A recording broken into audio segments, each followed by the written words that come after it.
페스티벌의 마지막 날, 한국 의장대의 공연이 시작되기 전 관객석은 이미 사람들로 가득 찼습니다. 저는 최전열에 앉아 기대감에 부풀어 있었습니다. 불이 꺼지고 조용한 북소리가 울려 퍼졌습니다. 천천히 무대가 밝아지는 가운데 붉고 푸른 태극기를 든 기수가 먼저 등장했습니다. 미국의 한 중심가에서 충격적인 일이 벌어졌습니다. 어떤 한 여성이 머리를 감싸준 채 미국에서 자신의 정체성을 두고 혼란을 겪고 있다며 소리치고 있는데요. 어떤 일이 벌어졌기에 미국 전역이 들끓고 있는 걸까요?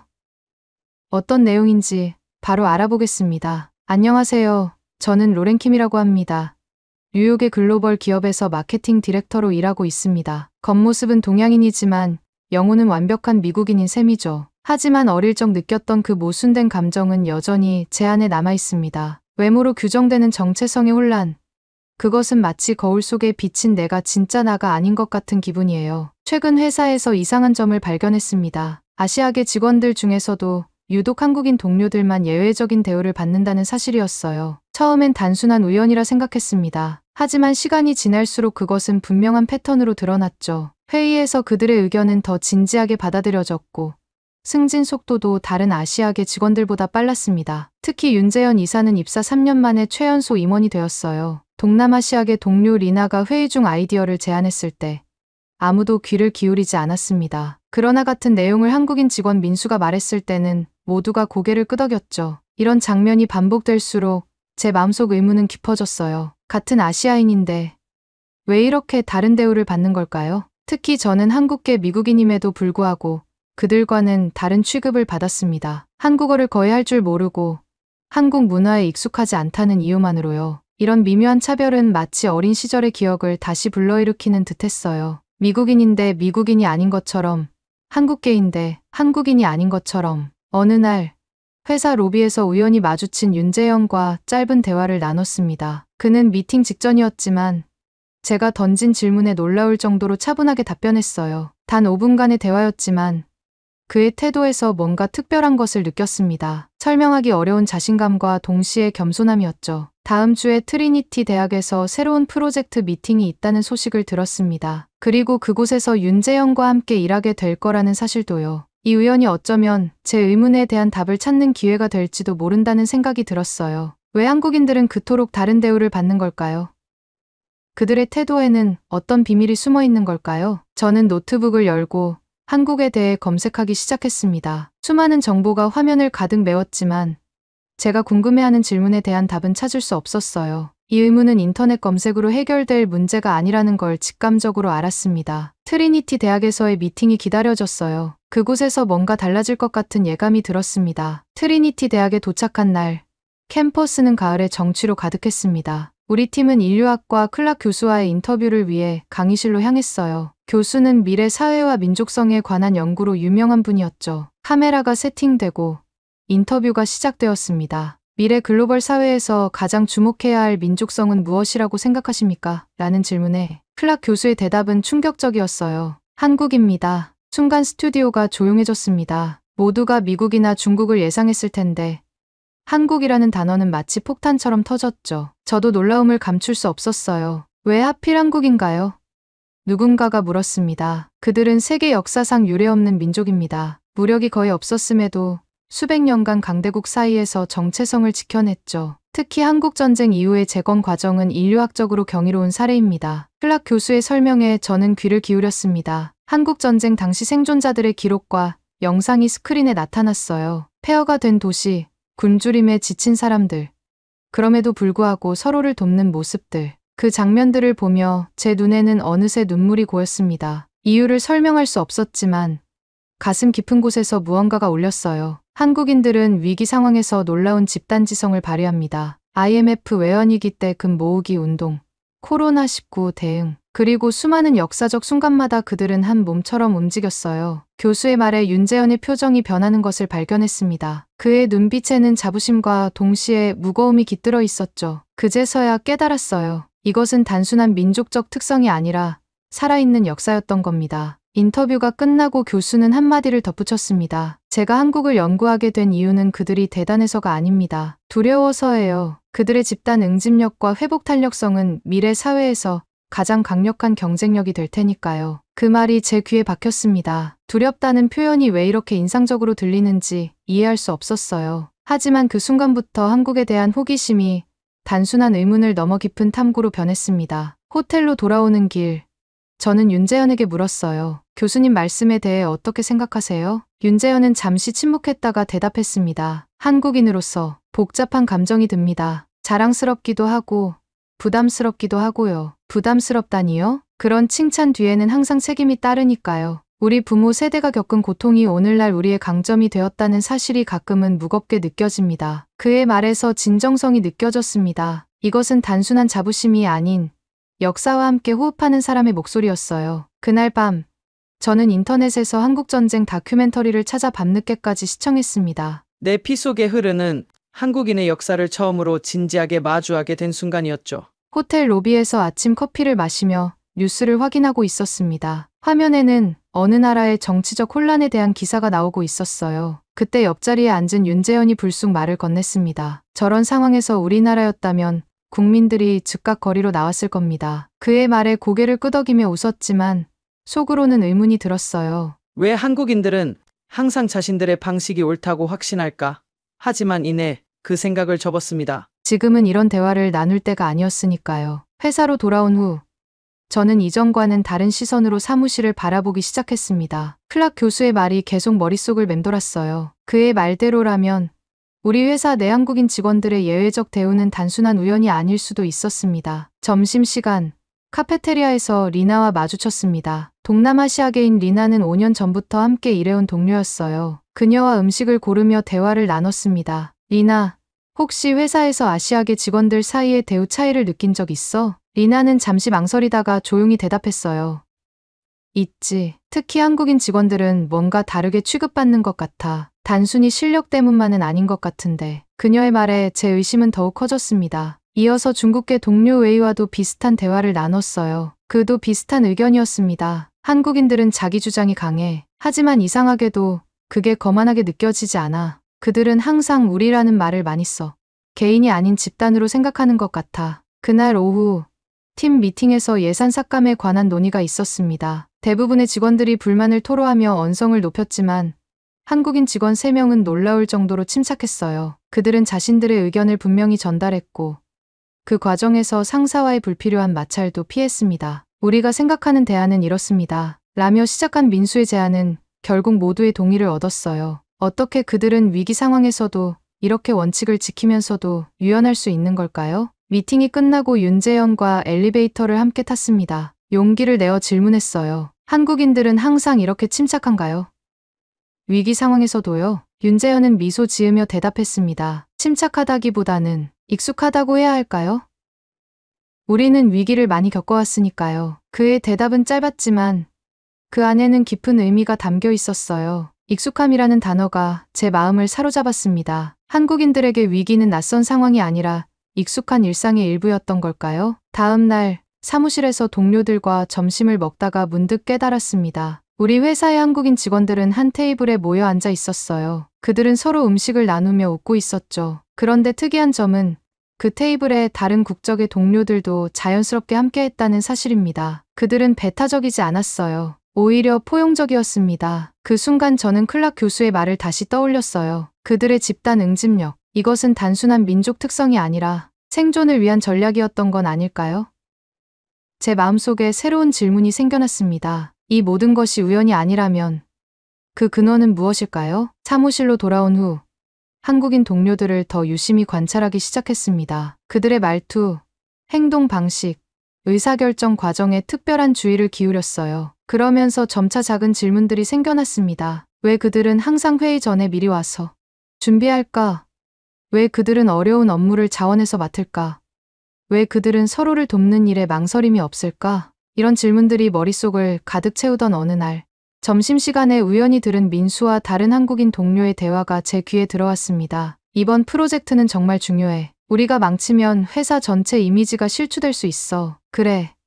우리가 책임감을 가져야지. 동양인 직원들 평가에도 영향을 미칠 테니까. 그 순간 깨달았습니다. 그들은 단순히 자신들의 성공만을 위해 일하는 것이 아니었어요. 그들의 행동은 한국인이라는 정체성, 나아가 아시아계 직원 전체의 평가에 영향을 미친다는 책임감에서 비롯된 것이었습니다. 호기심이 커져 퇴근 후 도서관에 들렀습니다. 한국의 역사, 문화, 사회 구조에 관한 책들을 찾아 읽기 시작했어요. 그 중에서도 특히 한국의 독립운동과 1980년대 민주화 운동 관련 자료가 제 시선을 사로잡았습니다. 책장을 넘기며 놀라운 사실들을 발견했어요. 일제강점기 때 독립운동가들이 해외에서도 끊임없이 독립을 위해 싸웠던 이야기.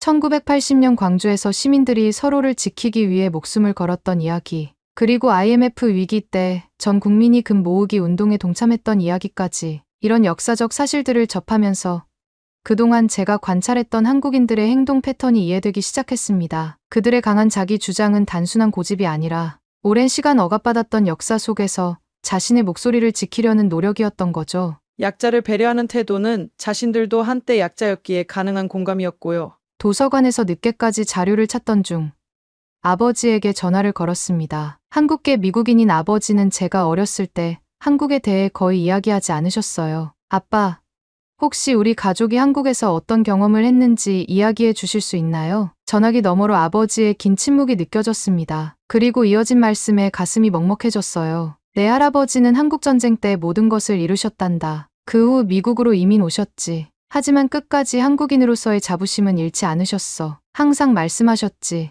우리는 어떤 상황에서도 다시 일어설 수 있다고. 그 말을 듣는 순간 제 안에 뭔가가 울림을 느꼈습니다. 그동안 부정했던 제 정체성의 일부가 서서히 모습을 드러내기 시작한 거예요. 다음 날 회사에서 윤재영과 복도에서 마주쳤습니다. 갑자기 궁금한 점이 생각나 물었어요. 한국인들은 왜 이렇게 강한 공동체 의식을 갖고 있나요? 윤재현은 잠시 생각하더니 대답했습니다. 개인의 성공보다 더 중요한 것이 있다고 배웠기 때문일 거예요. 우리는 우리라는 말을 많이 써요. 그건 단순한 언어 습관이 아니라 사고방식이죠. 그의 말을 들으며 문득 깨달았습니다. 한국인들의 행동 양식은 단순한 문화적 특성이 아니라 역사적 경험과 생존 전략이 결합된 결과물이었던 겁니다. 그것은 무조건적인 것도 무의식적인 것도 아니었어요. 철저한 논리와 경험에 기반한 집단적 지혜였습니다. 그날 밤 노트북을 열고 한국 방문을 검색하기 시작했어요. 이제 저는 책과 이야기를 통해서가 아니라 직접 그 땅을 밟고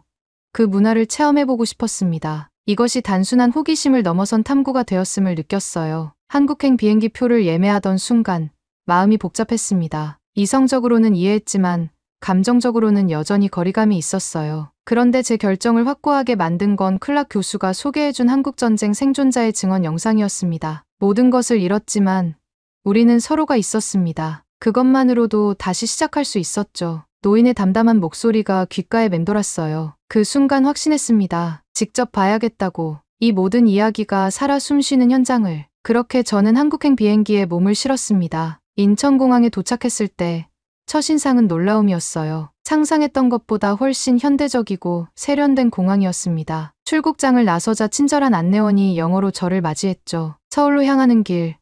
차창 밖으로 보이는 풍경에 또 한 번 놀랐습니다. 빌딩 숲 사이로 보이는 산들. 도시와 자연이 공존하는 모습이 이질적으로 느껴졌어요. 서울은 산으로 둘러싸인 분지예요. 택시 기사님의 설명에 고개를 끄덕였습니다. 문득 이런 지형이 한국인의 정서에도 영향을 미쳤을까 하는 생각이 들었어요. 외부로부터 보호받는 동시에 제한된 공간에서 살아가야 했던 역사. 호텔에 체크인하고 잠시 휴식을 취한 후 밤늦게 근처 편의점에 나갔습니다. 새벽 2시였지만 도시는 여전히 살아 움직이고 있었어요. 24시간 영업하는 가게들, 늦은 시간에도 안전하게 걸을 수 있는 거리. 이런 일상적인 모습에서도 한국 사회의 특성이 느껴졌습니다. 편의점에서 음료를 고르는데 점원이 상세한 영어로 제품을 설명해줬어요. 놀라워하는 제 모습에 그는 웃으며 말했습니다. 외국인 손님들이 많이 오시니까요. 도움이 필요하시면 언제든 말씀하세요. 이런 작은 친절이 모여 하나의 시스템을 이루고 있다는 느낌이 들었습니다. 무심한 듯 친절한 태도, 필요할 때 나타나 돕고 다시 물러나는 배려. 이것이 클락 교수가 말한 문화의 성숙도였을까요? 다음 날 서울 시내 관광을 시작했습니다. 경복궁, 인사동, 남산타워까지 곳곳에서 옛것과 새것이 조화롭게 공존하는 모습이 인상적이었어요. 특히 경복궁 옆 현대적인 건물들이 고궁의 경관을 해치지 않도록 높이를 제한한 도시 계획이 눈에 띄었습니다. 국립중앙박물관에 들렀을 때 한 노인 자원봉사자를 만났어요. 그는 유창한 영어로 전시품을 설명해 주셨는데 흑백 사진 섹션에서 갑자기 말을 멈추셨습니다. 이 사진은 제가 어렸을 때 서울의 모습입니다. 폐허가 된 도시였죠. 1950년대 서울의 모습이 담긴 흑백 사진 앞에서 노인의 눈에 담긴 감정을 보았습니다. 그것은 단순한 회상이 아닌 살아있는 기억이었어요. 어떻게 이런 폐허에서 지금의 서울로 변할 수 있었나요? 제 질문에 노인은 잠시 생각에 잠겼다가 대답했습니다. 함께했기 때문이죠. 우리는 항상 함께했습니다. 그 말은 단순했지만 강렬했어요. 함께라는 단어가 이토록 무게감 있게 느껴진 적은 없었습니다. 노인과 헤어지며 감사 인사를 전했을 때 그의 미소에서 따뜻함을 느꼈어요. 그것은 내가 한국계라서가 아니라 한 인간으로서 나눈 진심 어린 교류였습니다. 저녁에는 종로의 작은 식당에서 식사를 했습니다. 저는 서울의 아침을 맞이하며 새로운 시선으로 도시를 바라보기 시작했습니다. 호텔 창문을 열자 분주한 사람들로 가득한 거리가 눈에 들어왔어요. 그들의 걸음걸이에는 목적이 있었고 행동에는 흐트러짐이 없었습니다. 이런 작은 부분에서도 한국인의 정서가 느껴졌습니다. 남대문 시장으로 향했을 때 진정한 한국의 일상을 만날 수 있었어요. 좁은 골목마다 빼곡히 들어선 가게들, 활기찬 상인들의 목소리, 그 사이로 흐르는 질서정연한 움직임이 인상적이었습니다. 한 상인이 제게 과일을 권하며 맛을 보여주었죠. 거절했음에도 웃음을 잃지 않는 그 모습에서 따뜻함을 느꼈어요. 지하철을 타면서 또 다른 발견을 했습니다. 만원 전철 안에서도 사람들은 서로 밀치지 않고 배려했어요. 노약 좌석은 철저히 지켜졌고 젊은이들은 기꺼이 자리를 양보했습니다. 외국인인 제게도 누군가 친절하게 길을 알려주었죠. 이런 무언의 질서가 일상에 깊이 뿌리내리고 있었어요. 이런 모습이 한국의 진짜 힘이 아닐까 생각했습니다. 법률이나 규칙이 아닌 서로에 대한 존중과 배려가 만든 질서. 이것은 단순한 예절이 아니라 생존을 위한 지혜였을지도 모릅니다. 점심으로 들른 백반집에서는 또 다른 문화적 깨달음이 있었어요. 테이블 위에 놓인 여러 개의 작은 반찬들. 그것은 한국 식문화가 보여주는 균형의 철학이었습니다. 단 하나의 주인공이 아닌 여러 맛이 어우러진 조화로움이 그들의 식탁에 담겨 있었어요. 옆 테이블에 앉은 중년 여성과 우연히 대화를 나누게 되었습니다. 그녀는 IMF 시절 자신의 결혼 반지를 나라를 위해 기부했던 이야기를 들려주었어요. 당시 모든 국민이 금을 모았어요. 그건 누가 시킨 것이 아니라 우리 스스로 시작한 일이었죠. 그 이야기를 들으며 제 눈시울이 뜨거워졌습니다. 국가적 위기 앞에서 개인의 소중한 것을 기꺼이 내놓는 마음. 그것은 제가 이전에 경험하지 못한 공동체 의식이었어요. 이런 정신이 오늘날의 한국을 만든 원동력이라는 생각이 들었습니다. 거리로 나와 걸으며 한국인들의 언어에도 주목했어요. 특히 존댓말 문화가 흥미로웠습니다. 상대방에 따라 달라지는 말투, 그 속에 담긴 존중의 의미를 느꼈어요. 언어 속에서도 공동체 의식과 질서가 살아 숨쉬고 있었습니다. 하루를 마무리하며 호텔 창문으로 서울의 야경을 바라봤어요. 반짝이는 도시 불빛 속에서 한국인들의 삶의 방식이 새롭게 다가왔습니다. 그들의 일상에 스며든 작은 배려와 질서, 공동의 목표를 향한 끈질긴 의지가 이 도시를 빛내고 있었어요. 서울에서의 시간이 흐를수록 한국인들의 행동 패턴을 더 깊이 이해하게 되었습니다. 처음에는 그들이 단순히 자기중심적이라고 생각했어요. 하지만 면밀히 관찰할수록 그 행동의 본질은 전혀 다른 것임을 깨달았습니다. 명동의 복잡한 거리에서 한 장면을 목격했어요. 외국인 관광객이 길을 잃고 헤매고 있을 때 바쁜 출근길에도 불구하고 한 젊은이가 멈춰 서서 그들을 도와주었습니다. 단순한 길 안내가 아니라 목적지까지 직접 데려다주는 친절함이었죠. 이런 모습은 한국에서 자주 볼 수 있었어요. 역사박물관에서 만난 학예사와 대화를 나누며 한국의 역사에 대해 더 깊이 알게 되었습니다. 수백 년간 외세의 침략을 받았지만 단 한 번도 다른 나라를 침략한 적이 없는 민족. 무력보다는 지혜와 인내로 버텨온 역사가 오늘날 한국인의 정신을 형성했다는 사실이 놀라웠어요. 한국인들은 역사적으로 항상 우리라는 개념으로 살아왔습니다. 그것은 생존 전략이었어요. 학예사의 말이 제 마음에 깊이 새겨졌습니다. 지하철에서, 식당에서,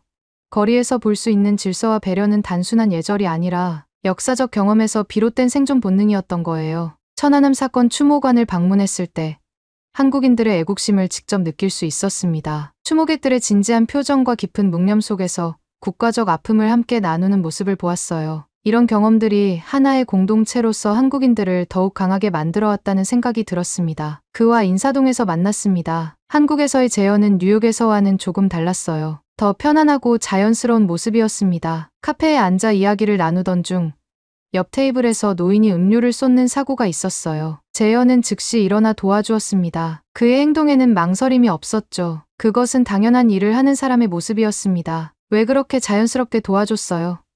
제 질문에 재현은 잠시 생각하더니 대답했어요. 특별한 이유는 없어요. 그게 옳은 일이니까요. 그 순간 깨달았습니다. 한국인들의 행동은 의식적인 선택이 아니라 내면화된 가치관에서 비롯된 것이었어요. 그들의 자기 중심 감정은 개인의 성공이나 이익이 아닌 공동체와의 관계 속에서 형성되어 왔습니다. 말이 아닌 행동으로 보여주는 가치관. 그것이 제가 찾던 답이었습니다. 호텔로 돌아오는 길, 서울의 밤거리를 걸으며 생각했어요. 한국인들이 세계 무대에서 인정받는 이유는 단순한 실력이나 능력 때문만은 아닙니다. 그것은 깊은 역사적 경험에서 비롯된 집단 지성과 회복력, 그리고 타인과의 관계 속에서 자신을 정의하는 정체성 때문이었습니다. 열흘간의 한국 여행을 마치고 뉴욕으로 돌아왔습니다. 공항에 내리는 순간 익숙한 도시의 풍경이 눈에 들어왔어요. 하지만 제 시선은 이전과 달라져 있었습니다. 한국에서 가져온 것은 기념품이 아닌 새로운 관점이었습니다. 사무실로 복귀한 첫날, 아침 회의에서 흥미로운 상황을 경험했어요. 중국계 동료 웨이가 프레젠테이션 중 상사에게 무례한 질문을 받았습니다. 예전 같았다면 분노했을 상황이었죠. 하지만 이제 저는 그 상사의 질문 속에 담긴 불안감을 읽을 수 있었어요. 단순한 무례함이 아니라 자신의 지위를 지키려는 방어적 태도였습니다. 점심시간, 한국인 동료들과 식사를 하게 되었어요. 그들이 음식을 나누고 서로를 배려하는 모습을 새롭게 바라보게 되었습니다. 제가 물을 엎질렀을 때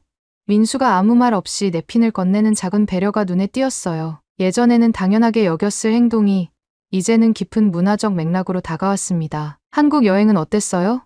민수의 질문에 저는 진심을 담아 대답했습니다. 제 인생을 바꿔놓았어요. 이제야 제 뿌리의 일부를 이해하게 된 것 같아요. 그 순간 민수의 눈빛에서 이해와 공감을 느꼈습니다. 그것은 단순한 동료애를 넘어선 문화적 연대감이었어요. 한국계 미국인으로서 제 정체성의 한 부분을 새롭게 받아들이게 된 순간이었습니다. 오후에 윤재영과 새 프로젝트에 대해 논의하는 자리가 있었어요. 그를 대하는 제 태도가 자연스럽게 변해 있음을 느꼈습니다. 존중은 더 이상 의식적인 노력이 아니라 경험에서 우러나오는 진심이 되었어요. 우리는 업무적 대화를 나눈 후 잠시 사적인 이야기로 넘어갔습니다. 한국에서 무엇이 가장 인상 깊었나요?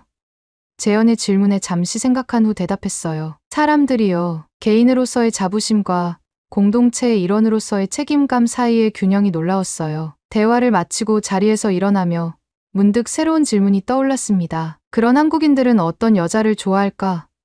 이 생각에 미소가 지어졌어요. 이전과는 다른 설렘, 문화적 이해를 바탕으로 한 호기심이었습니다. 집으로 돌아가는 지하철에서 창밖을 바라보며 지난 여정을 되돌아봤어요. 의심에서 시작된 질문이 깊은 이해와 존중으로 변화한 과정. 이제 저는 제 안의 한국인 정체성을 부정하지 않고 오히려 그것을 자랑스럽게 여기게 되었습니다. 그것은 단순한 혈통이 아니라 수천 년의 역사와 지혜가 담긴 유산이었으니까요. 뉴욕의 밤하늘을 바라보며 생각했습니다. 진정한 존중은 머리로 이해하는 것이 아니라 가슴으로 경험하는 것이라고. 한국에서의 시간은 제게 그 소중한 경험을 선물해 주었습니다. 이제 저는 두 문화 사이에서 다리가 되어 그 가치를 나눌 준비가 되어 있었어요.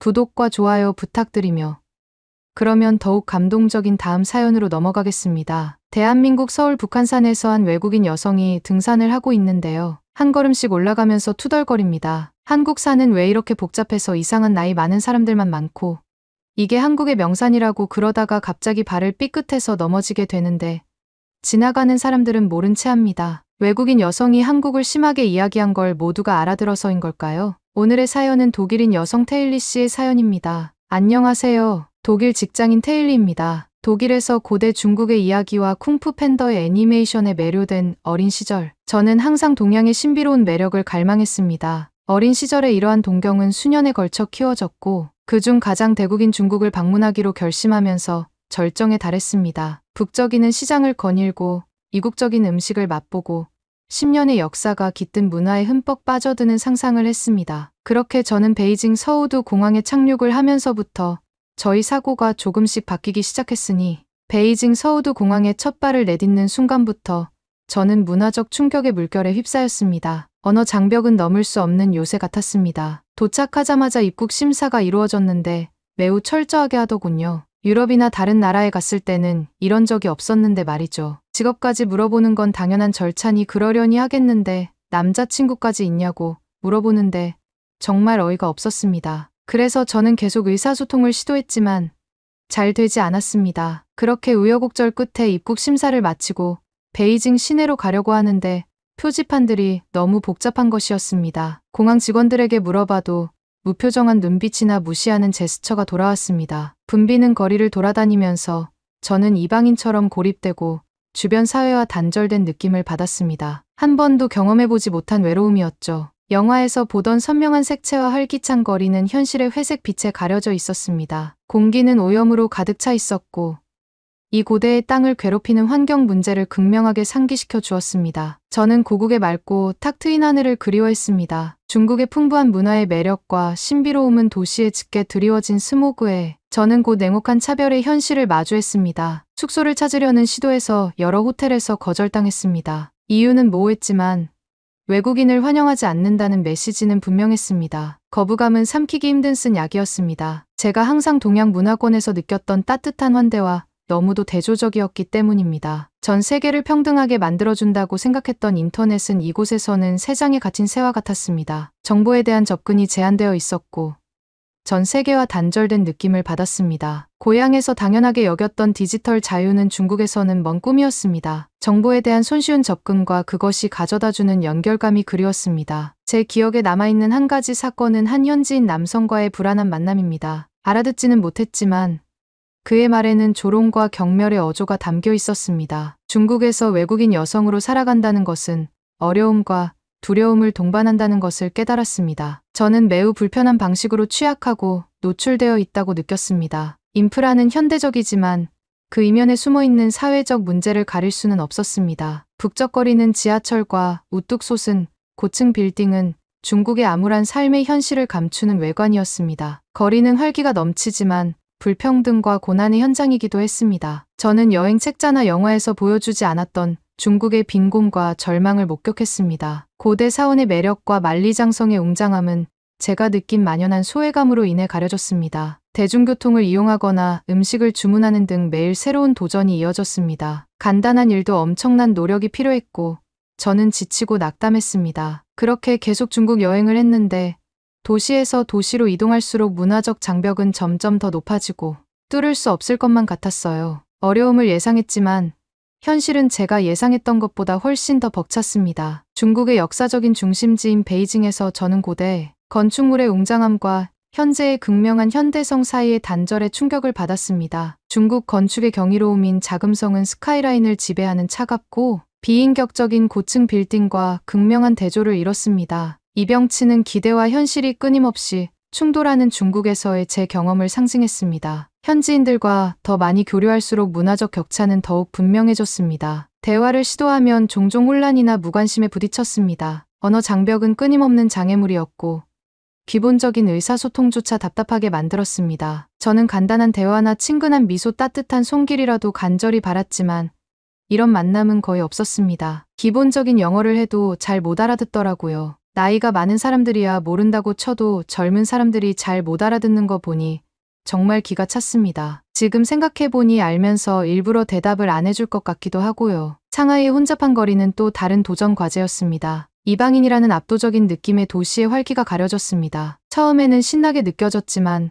곧 소외감을 느끼게 했습니다. 사람들에게 둘러싸여 있었지만 이렇게 외로웠던 적은 없었죠. 빠르게 돌아가는 도시의 삶은 제가 원했던 개인적인 관계를 맺을 여지를 주지 않았죠. 중국에서의 숙박 경험은 특히 실망스러웠습니다. 호텔과 호스텔에서 외국인이라는 이유 외에는 아무런 설명도 없이 거절당하는 일이 반복되었습니다. 그나마 저를 받아준 곳도 기본적인 편의시설과 청결도가 떨어지는 수준 이하의 숙소가 많았습니다. 한 번은 낡은 호스텔에 머물던 중 부적절한 말과 몸짓을 하는 현지 남성과 불안한 만남을 가졌습니다. 이 사건으로 인해 저는 안전하지 않고 취약하다는 느낌을 받았고 중국에 대한 인식이 더욱 나빠졌습니다. 음식도 다양하고 맛있긴 했지만 쉽지 않았습니다. 중국어에 대한 지식이 부족했기 때문에 식사를 주문하는 것은 우연의 연속이었습니다. 제 입맛에 맞지 않거나 너무 맵거나 이국적인 음식이 나오는 등 제 입맛과는 거리가 먼 음식을 주문하는 경우가 많았죠. 요리에 대한 모험을 즐기는 것은 좋았지만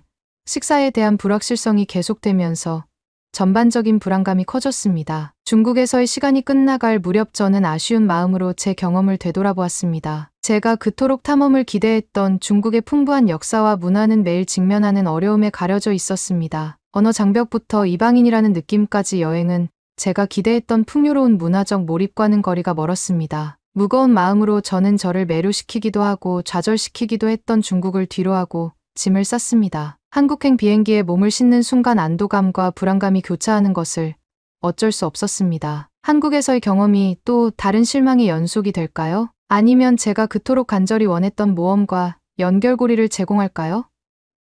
비행기가 한국에 착륙하자 조심스럽게 희망이 느껴졌습니다. 중국 여행에 대한 실망감이 제 마음을 무겁게 짓누르고 있었지만 아시아의 다른 지역에서 새롭게 시작하기로 결심했습니다. 한국이 여행과 문화 탐험에 대한 제 믿음을 회복시켜 줄 완전히 다른 경험을 선사할 줄은 꿈에도 몰랐습니다. 인천국제공항에 들어서자마자 저는 극명한 대조를 경험했습니다. 모든 것이 매우 체계적이고 효율적이었습니다. 영어를 포함한 다양한 언어로 안내판이 설치되어 있어 길을 찾는 것이 매우 쉬웠습니다. 중국에서 느꼈던 소외감이 환영과 포용의 느낌으로 바뀌면서 안도의 물결이 저를 덮치는 것을 느꼈습니다. 입국 심사도 재빠르게 이루어졌습니다. 모든 게 자동화되어 있었기 때문에 중국에서처럼 사람을 볼 필요도 없었고요. 모든 게 빠르게 진행됐습니다. 현지인들과의 첫 만남은 여행 내내 분위기를 좌우했습니다. 편의점에서 저는 심카드를 사려고 화폐를 더듬더듬 만지작거렸습니다. 제 어려움을 눈치챈 점원은 거래를 도와주었을 뿐만 아니라 서울로 가는 다양한 교통편에 대해 설명해 주었습니다. 그의 영어 실력은 완벽하지는 않았지만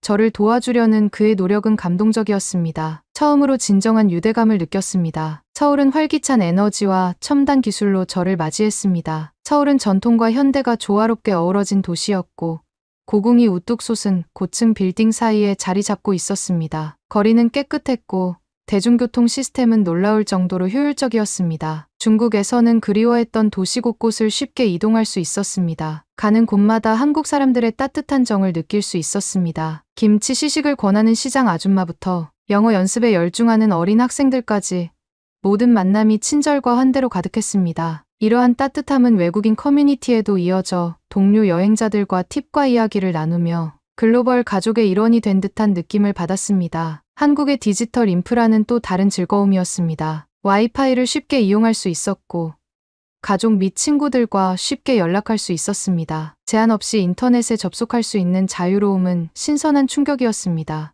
여행 블로그를 업데이트하고 사진을 공유하고 방문할 장소를 검색하는데 아무런 불편함이 없었습니다. 서울을 탐험하면서 저는 기술이 완벽하게 통합된 모습에 놀랐습니다. 실시간 업데이트를 제공하는 지하철의 디지털 스크린부터 모바일 결제의 편리함까지 기술은 서울에서의 삶을 더욱 편리하게 만들어 주었습니다. 기술이 종종 제한적이고 통제적으로 느껴졌던 중국에서의 경험과는 완전히 대조적이었습니다. 한국에서의 음식 경험도 즐거웠습니다. 장벽으로 음식 주문이 어려웠던 중국과 달리 한국에서는 많은 식당에 영어 메뉴판이나 그림이 있어 음식을 쉽게 선택할 수 있었습니다. 떡볶이의 얼큰한 매운맛부터 비빔밥의 포근한 온기까지 한국 음식의 풍미를 만끽했습니다. 외식은 더 이상 걱정거리가 아닌 즐거움이 되었습니다. 번화한 홍대 인근에 위치한 숙소에 자리를 잡으며 지금까지의 여정을 되돌아보았습니다. 한국은 전통과 현대, 그리고 가장 중요한 소속감이 조화를 이루는 곳으로 두 팔 벌려 저를 환영해 주었습니다. 중국에서 겪었던 문화적 충격과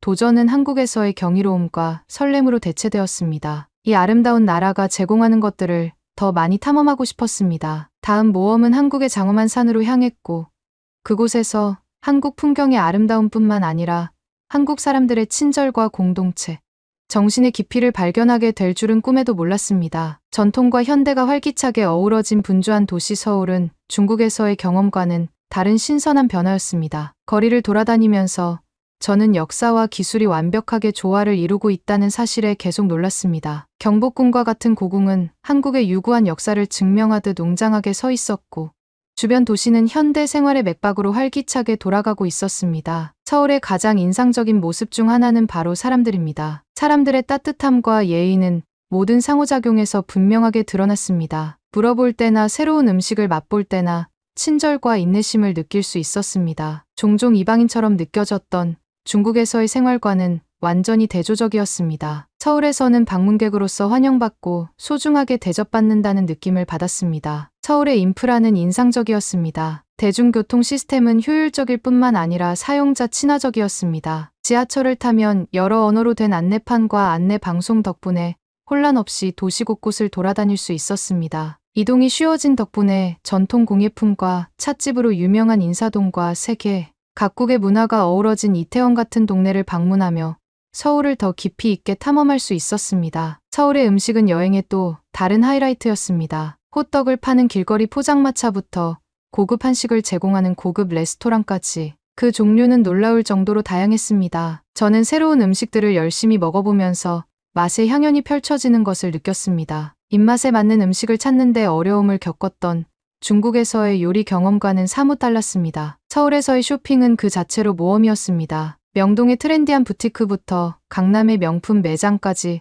서울의 패션은 역동적이고 다양했습니다. 또한 광채 피부를 약속하는 다양한 제품을 판매하는 매장에서 스킨케어의 매력도 발견했습니다. 언어 장벽과 거대한 시장 규모 때문에 쇼핑이 부담스러웠던 중국과는 확연한 차이를 느낄 수 있었습니다. 서울에서 가장 기억에 남는 경험 중 하나는 전통 한옥 마을을 방문한 것이었습니다. 아름답게 보존된 한옥들이 늘어선 좁은 골목길을 걷다 보니 마치 과거로 돌아간 듯한 기분이 들었습니다. 작은 마당과 우아한 곡선의 지붕이 어우러진 마을의 고즈넉함은 번잡한 도시에서 벗어난 편안한 휴식처였습니다. 이런 순간을 통해 저는 유산을 보존하면서도 현대를 수용하는 한국의 매력에 빠져들었습니다. 서울을 계속 탐험하면서 중국에 있을 때와 끊임없이 비교하는 제 자신을 발견했습니다. 인프라와 편의성뿐 아니라 무엇보다 사람들의 태도와 행동에서 극명한 차이를 느낄 수 있었죠. 한국에서는 중국에서는 느낄 수 없었던 공동체 의식과 존중을 느낄 수 있었습니다. 사람들은 서로를 돕는 데 진정으로 관심이 있어 보였고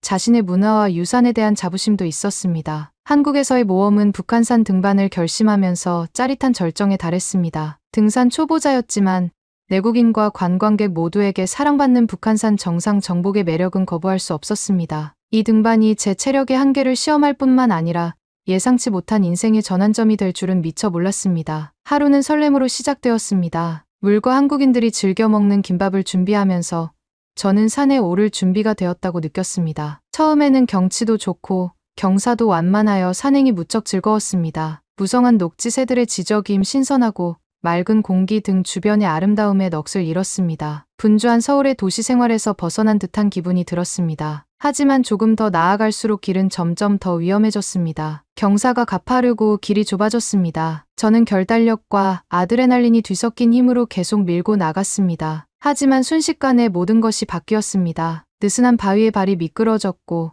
거친 경사면 아래로 굴러 떨어졌습니다. 세상이 제 주위를 빙글빙글 돌며 하늘과 땅이 흐릿하게 보이다가 아찔하게 멈췄습니다. 멍한 상태로 고통스럽게 누워있다가 발목을 다쳤다는 사실을 깨달았습니다. 공황 상태가 시작되었습니다. 산에 혼자 남겨진 저는 걸을 수 없게 되었습니다. 고요한 모험이 악몽으로 바뀌었습니다. 도움을 요청하려고 했지만 광활한 대자연 속에서 목소리가 들리지 않았습니다. 서울 거리에서 느꼈던 연결성과는 극명하게 대비되는 고립감이 저를 압도했습니다. 그곳에 누워 제가 처한 상황을 받아들이기 위해 고군분투하고 있을 때 목소리가 들렸습니다. 나중에 아저씨라고 부르게 된 한국인 등산객들이 저를 발견한 것입니다. 그들은 북한산 등산로에 익숙한 정기적인 등산 모임의 일원이었습니다. 제가 조난당한 것을 본 아저씨들은 즉시 행동에 나섰습니다. 그들은 서툰 영어와 손짓을 섞어 발목에 임시로 부목을 대고 제가 일어설 수 있도록 도와주었습니다. 이후 고된 하산 여정이 이어졌습니다. 친절한 낯선 사람들의 어깨에 기대어 돌아왔습니다. 한 걸음 한 걸음은 고통과 피로와의 싸움이었지만 아저씨들의 변함없는 지지와 격려가 저를 계속 나아가게 했습니다. 그들의 친절은 절망의 순간에 희망의 등불이 되었습니다. 영원할 것만 같았던 하산길은 웃음과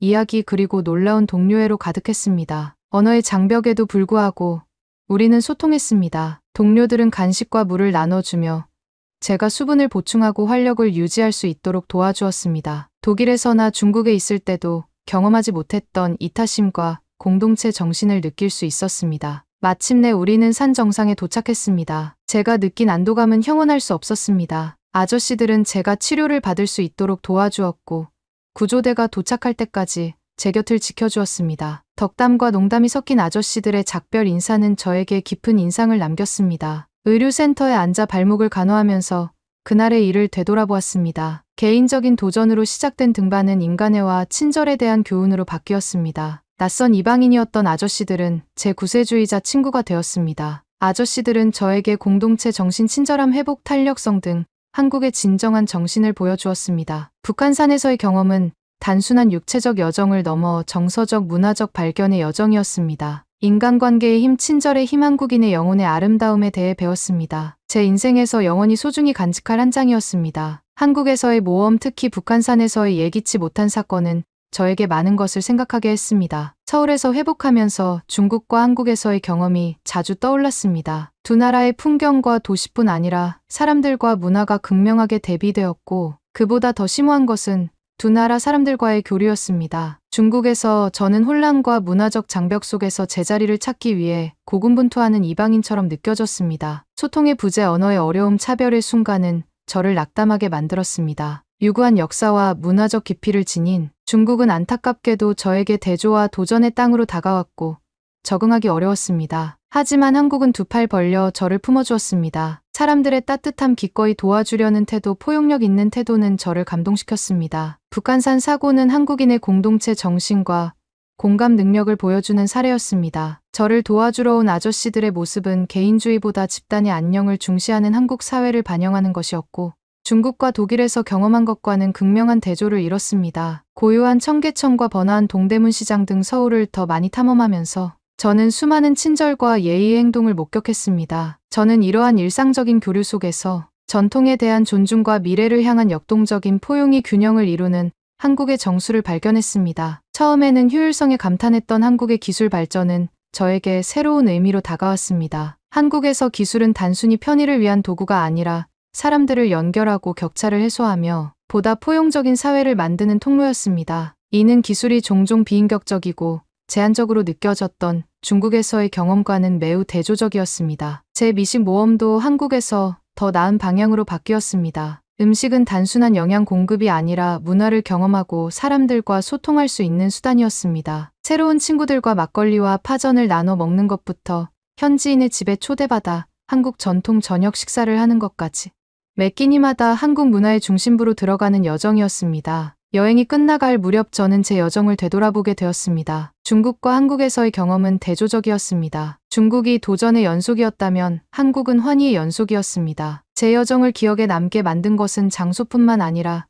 제가 만난 사람들과 그들이 제게 가르쳐준 교훈이었습니다. 한국에서 저는 공동체의 가치, 친절의 아름다움, 회복, 탄력성의 힘을 배웠습니다. 제가 만난 사람들이 전해준 이러한 교훈은 집에 돌아간 후에도 오랫동안 기억에 남을 것입니다. 한국은 단순히 여행의 목적지가 아니라 뿌리 깊고 활기차게 진보하는 문화를 이해하기 위한 여정이었습니다. 떠나기 위해 짐을 싸면서 저는 깊은 감사함을 느꼈습니다. 중국에서 느꼈던 환멸을 한국은 치유해 주었습니다. 한국은 저에게 문화적 이해의 힘과 열린 마음을 갖는 것의 중요성을 보여주었습니다. 두 나라를 여행한 것은 단순한 여행 경험을 넘어 공감과 회복력, 그리고 출신 국가와 상관없이 우리 모두를 이어주는 무언의 유대에 대한 인생 교훈을 얻었습니다. 추억과 교훈 그리고 따뜻함을 선사해준 대한민국에 감사드립니다. 여러분은 제 마음과 세계관에 지울 수 없는 흔적을 남겼습니다. 그러면 재미있는 다음 사연으로 넘어가겠습니다. 일본 도쿄 한 영국인 여성이 깊은 한숨을 쉬면서 친구랑 영상통화를 하고 있습니다. 한국에 오라고.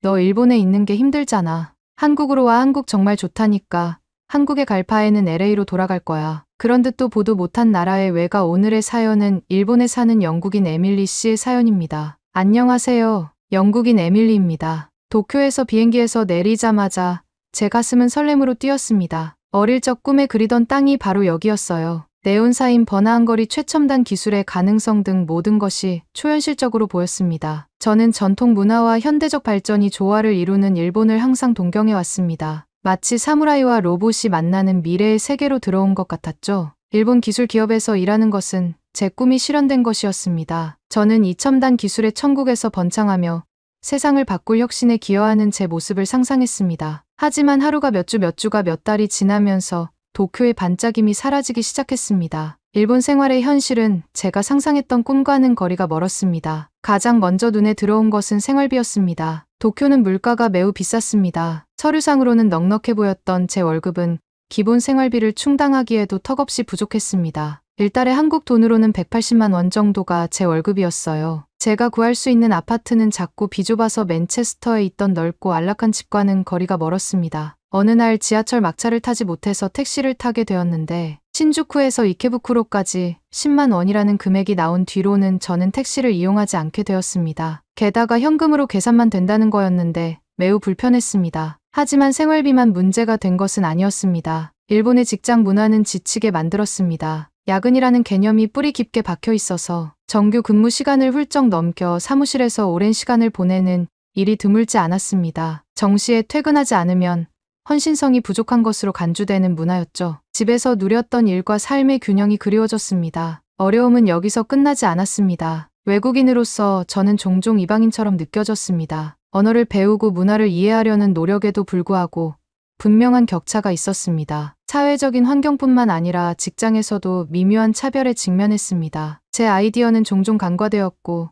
제 목소리를 내는데 어려움을 겪었습니다. 게다가 만원 열차 끊임없는 서두름 개인 공간 부족 등 사소한 일들이 더해졌습니다. 맨체스터에서 익숙했던 평화롭고 여유로운 삶과는 완전히 대조적이었죠. 한때 꿈꿔왔던 활기찬 도시는 이제 압도적이고 숨막히는 느낌이었죠. 이렇게 힘들어하던 시기에 영국에서 친하게 지내던 동료 나타샤가 저에게 연락을 해왔습니다. 나타샤는 한국으로 이주해 즐겁게 생활하고 있었습니다. 그녀는 저에게 한국에 와서 새로운 경험을 해보라고 제안했습니다. 처음에는 망설였습니다. 일본에서의 경험으로 인해 다른 아시아 국가가 제공할 수 있는 것에 대해 회의적이었기 때문입니다. 하지만 생각할수록 한국이 매력적으로 다가왔어요. 저에게는 휴식과 재충전의 기회가 필요했어요. 도쿄를 떠나는 것은 제가 가장 좋아한다고 생각했던 책의 한 장을 덮는 것과 같았습니다. 비행기가 하늘로 솟아오르면서 저는 거대한 도시 빛과 삶이 모자이크처럼 뒤섞인 도시를 내려다보았습니다. 안도감과 슬픔이 뒤섞인 기분이 들었습니다. 숨막히는 삶에서 벗어났다는 안도감과 놓아야 하는 꿈에 대한 슬픔이 교차했습니다. 서울로 가는 비행시간은 짧았지만 사색할 수 있는 충분한 시간이었습니다. 만약 한국이 일본의 또 다른 버전이었다면 똑같은 어려움과 소속감을 느끼지 못한다면 어떨까? 비행기가 서울에 착륙하자마자 이런 생각들이 머릿속을 맴돌았습니다. 하지만 인천공항에 들어서자마자 다른 분위기가 느껴졌습니다. 현대적이고 효율적이며 놀라울 정도로 환영하는 분위기였죠. 제 친구 나타샤가 따뜻한 미소로 저를 기다리고 있었죠. 낯선 땅에서 익숙한 얼굴을 보니 마음이 편안해졌습니다. 그런데 나타샤는 택시를 부르는 것이었습니다. 여기서 서울까지 택시를 타고 가면 금액이 상당히 많이 나올 텐데 도쿄에서 택시를 탄 이후로는 이용한 적이 없었는데 저는 나타샤에게 부담을 주는 게 아닌가 싶었죠. 그런데 택시를 부르겠다고 했는데 나가서 택시를 잡는 게 아닌 거예요. 핸드폰 어플로 택시를 부르는데 예상 시간 예상 금액까지 나오더라고요. 금액은 꽤 먼 거리였는데 3만 원 정도가 나왔습니다. 일본이라면 공항에서 도쿄 시내까지 15만 원이 넘게 나오는데 한국은 너무 저렴했습니다. 그동안 한국을 무시한 제가 부끄러워졌습니다. 괜히 한국이 강국이 아니라는 걸 깨달았어요. 택시를 타고 서울로 향하는 길에 저는 바로 대조적인 풍경에 놀랐습니다. 도로는 넓고 도시는 깨끗했으며 모든 것이 질서정연해 보였습니다. 나타샤는 한국 생활에 대해 신나게 수다를 떨었고 그녀의 말에는 오랫동안 느끼지 못했던 만족감이 가득했습니다. 서울에서의 첫 며칠은 새로운 경험의 연속이었습니다. 일상생활에 자연스럽게 녹아든 첨단 기술에 놀랐습니다. 대중교통 시스템은 효율적이고 시간도 잘 지키며 놀라울 정도로 저렴했습니다. 서울 자전거 공유 시스템은 혼잡하고 혼란스러운 도쿄의 거리와는 거리가 먼 최첨단 시스템이었습니다. 하지만 저를 감동시킨 것은 기술뿐만 아니라 사람들이었습니다. 제가 만난 한국인들은 서로를 존중하고 정숙했습니다. 예의와 질서가 잘 지켜지고 있어서 신선한 충격을 받았습니다. 음식 역시 놀라웠습니다. 항상 한식을 즐겨 먹었지만 한식의 본고장에서 경험한 한식은 전혀 다른 느낌이었어요. 맛은 더 풍부하고 종류는 놀라웠으며 매끼니가 미식의 모험이었습니다. 그중 가장 맛있는 음식은 육회였는데 너무 맛있었습니다. 육회를 맛본 뒤로는 매달 한 번은 광장시장에 가서 육회에 소주 한 잔을 먹는 게 저희 낙이 되었습니다. 하루가 몇 주가 지나자 서울이 고향처럼 느껴지기 시작했습니다. 나타샤는 저에게 동료들을 소개해줬고 저는 한국의 직장 문화를 엿볼 수 있었습니다. 일본보다 더 자유롭고 효율성과 창의성을 중시하는 문화였습니다. 일과 삶의 균형이 존중되고 사람들은 자신의 일에 진정으로 만족하는 것 같았습니다. 저는 체류 기간을 연장하고 이곳에서 일자리를 구할 수도 있겠다는 생각이 들기 시작했습니다. 한국 기술의 진정한 잠재력을 본 것은 현지 기술 스타트업을 방문했을 때였습니다. 그곳에 전시된 혁신과 창의성은 제가 일본에서 보았던 것과 동등하거나 그 이상이었어요. 제가 만난 사람들은 단순히 시간을 채우기보다는 변화를 만들고자 하는 열망으로 자신의 일에 열정을 쏟고 있었습니다. 서울을 여행할수록 저는 서울과 서울 사람들을 더욱 사랑하게 되었습니다. 활기찬 거리 생활, 고즈넉한 공원, 풍부한 문화유산 등 서울은 전통과 현대가 완벽하게 어우러진 도시였습니다. 저는 남산 등반, 유서 깊은 경복궁 탐방, 한국어 수업 등 상상도 못했던 일들을 하고 있는 제 자신을 발견했습니다. 첫 방문이 끝나갈 무렵 저는 결정해야 할 일이 있다는 것을 깨달았습니다. 맨체스터로 돌아가는 것은 더 이상 저와 맞지 않는 삶으로 돌아가는 것 같았습니다. 서울은 저에게 새로운 가능성, 새로운 생활과 일의 방식에 눈을 뜨게 해주었습니다. 일본에서의 생활에서 벗어나 휴식을 취하기 위해 한국에 왔지만 저는 더 많은 것을 발견했습니다. 저는 도약을 결심했습니다. 서울을 새로운 삶의 터전으로 삼기로 결심하고 서울의 일자리를 지원하기 시작했습니다. 주변에서 볼 수 있는 에너지와 혁신의 일부가 되고 싶었습니다. 전문가로서 뿐만 아니라 한 인간으로서도 성장하고 싶었습니다. 그래서 입사 지원서를 보내면서 설렘과 희망을 느꼈습니다. 서울은 단순한 도시가 아니라 새로운 시작을 약속하는 곳, 저를 재발견하고 꿈을 펼칠 수 있는 곳이었죠. 익숙한 곳과의 작별이 아니라 새로운 지평에 대한 포옹이었습니다. 서울에서 새로운 삶을 시작하자 도시는 다채로운 색채와 생동감 넘치는 곳이 제 앞에 펼쳐졌습니다. 매일 새로운 발견과 모험이 이어졌습니다. 번화한 거리, 고즈넉한 사찰, 네온사인이 빛나는 밤 등 서울은 대조의 도시였고 저는 그곳에 매료되었습니다. 가장 먼저 할 일은 숙소를 찾는 것이었습니다. 비좁은 아파트가 상자처럼 느껴졌던 도쿄와 달리 서울의 숙소는 놀라울 정도로 넓고 저렴했습니다. 저는 트렌디한 상점과 활기찬 밤 문화로 유명한 활기찬 지역인 신촌에서 자리 잡았습니다. 도쿄의 비좁은 숙소와는 또 다른 세계였고 저는 새 집의 넓은 공간과 편안함을 만끽했습니다. 서울을 탐험하는 것은 짜릿한 경험이었습니다. 도시의 에너지는 전염성이 있었어요. 도심 한가운데 우뚝 서 있는 유서 깊은 경복궁부터 스카이라인을 가득 채운 세련된 고층 빌딩까지 전통과 현대가 어우러진 모습에 매료되었습니다. 그림 같은 공원과 산책로가 있는 한강은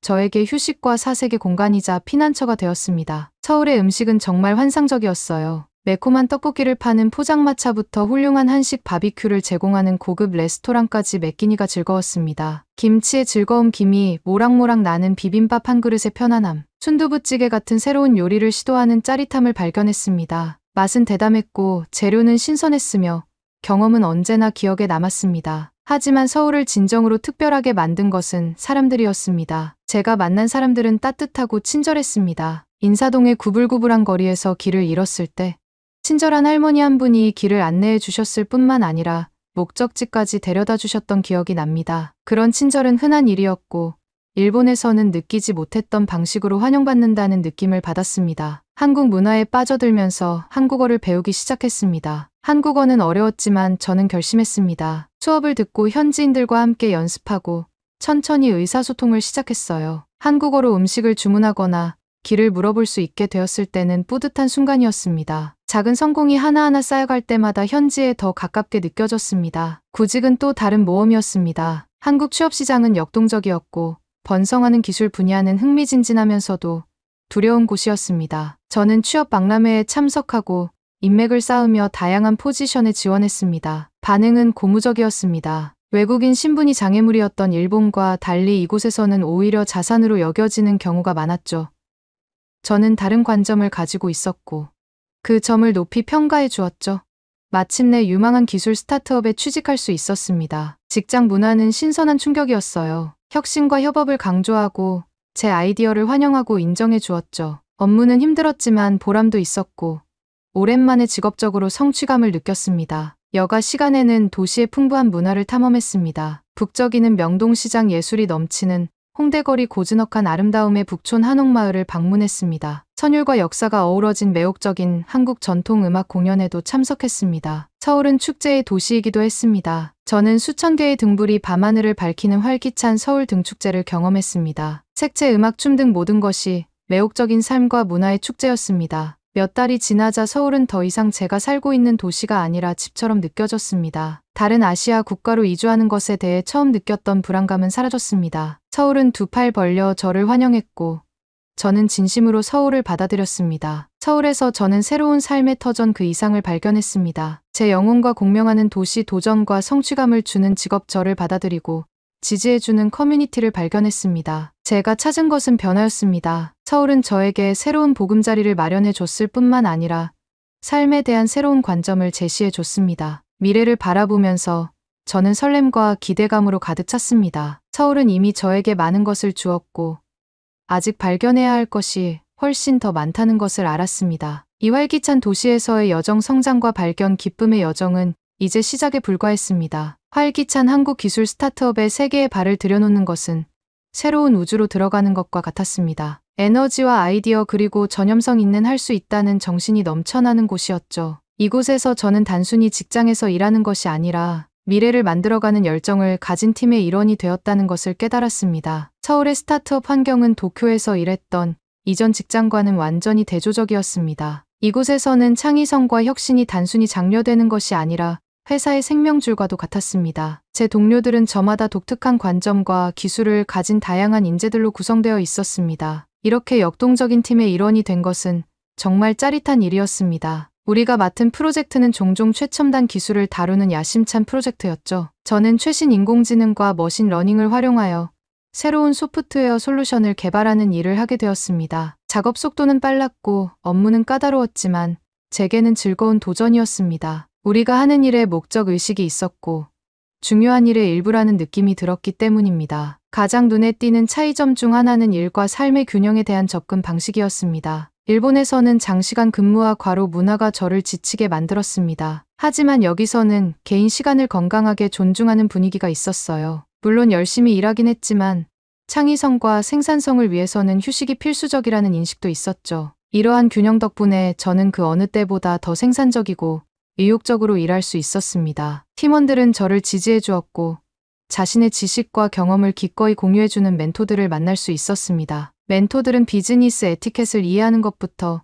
새로운 문화적 맥락에서 효과적인 커뮤니케이션 기술을 익히는 것까지 한국에서 일하는 데 필요한 미묘한 차이를 탐색하는 데 도움을 주었습니다. 저는 전문적으로만 성장한 것이 아니라 개인적으로도 성장했습니다. 제가 처음 주도했던 프로젝트가 기억납니다. 책임감이 막중하고 기대치가 높았기 때문에 부담스러웠습니다. 하지만 제 가치를 증명할 수 있는 기회이기도 했습니다. 제 모든 것을 쏟아부었고 프로젝트가 성공적으로 완료되었을 때의 성취감은 그 무엇과도 비교할 수 없었습니다. 제 능력을 검증받은 순간이자 새로운 세상에서 제 자리를 찾았다는 신호였죠. 우리 스타트업은 직급 체계가 평평해서 신선했습니다. 아이디어는 제안자의 연공 서열이 아니라 그 자체의 가치로 평가되었습니다. 이러한 개방적인 문화는 소속감과 주인의식을 키워주었습니다. 저는 주도권을 갖고 실험하고 한계를 뛰어넘을 수 있는 힘을 얻었습니다. 하지만 일만 하고 노는 것은 아니었습니다. 회사는 활기찬 사회생활을 하고 있었습니다. 하이킹 여행부터 노래방의 밤까지 팀 단위의 정기적인 외출이 있었습니다. 이러한 외출은 동료들과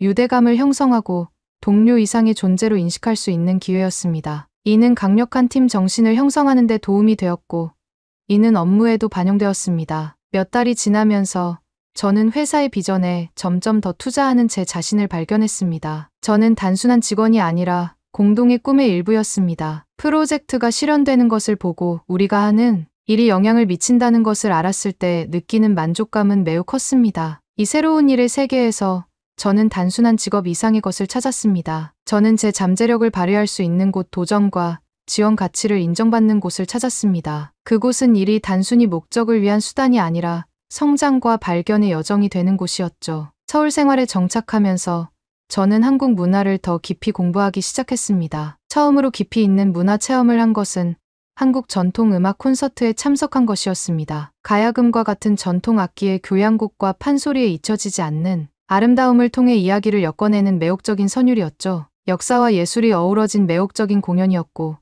깊은 감동을 받았습니다. 또한 다양한 문화 축제에 참여할 수 있는 기회를 놓치지 않았습니다. 화려한 한복 차림과 전통 놀이가 어우러진 설날의 활기찬 분위기는 즐거운 경험이었습니다. 이 축제 기간 동안 저는 다양한 한국 전통 음식을 맛볼 수 있었는데 각 음식마다 한국 땅과 사람들에 대한 이야기가 담겨 있었습니다. 한국 문화에 대한 관심이 커지면서 도자기 수업에 등록했고 그곳에서 한국 도자기의 정교한 예술을 배웠습니다. 청자의 섬세한 아름다움과 분청사기의 소박한 매력은 한국의 풍부한 예술적 유산에 대해 많은 것을 말해주었습니다. 비록 불완전하지만 제가 만든 작품 하나하나가 이 고대 예술 양식과 개인적으로 연결된 것처럼 느껴졌습니다. 한국 문학도 저를 사로잡은 또 다른 분야였습니다. 한강 신경숙과 같은 작가들의 작품에서 한국의 역사와 현대 사회를 생생하게 그려낸 글들을 깊이 파고들었습니다. 이 책들은 단순한 이야기가 아니라 한국의 영혼을 들여다볼 수 있는 창이었고 한국의 아픔과 기쁨 회복력에 대한 통찰력을 제공했습니다. 한국의 유적지를 탐방하는 것은